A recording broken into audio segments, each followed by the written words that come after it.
Hello guys, welcome back to this channel. In today's video, I'm going to show you how we can do underwater effect on CapCut application.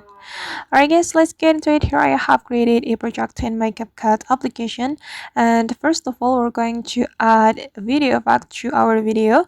We can go to the effect option right here. Okay, and here we have to select the video effect.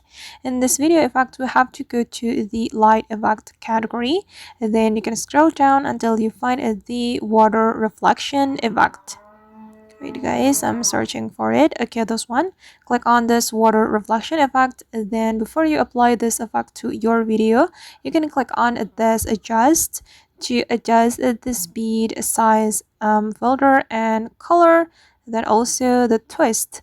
And here I'm just going to increase the speed and the size as well. And after we're done adjusting the effect, we can click on this check mark.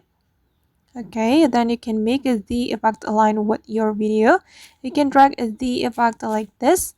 Then to make it more natural, we're going to add sound effect to our video.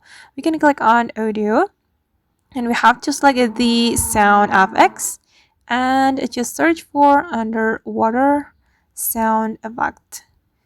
Underwater, like this. And just wait for a moment, it's still loading.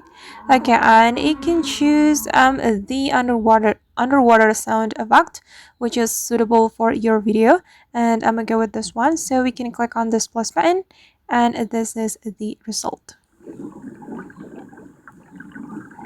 Alright guys, and that's how we can do underwater effect on CapCut. I hope this tutorial will be useful for you. Thank you so much for watching, and see you on the next video.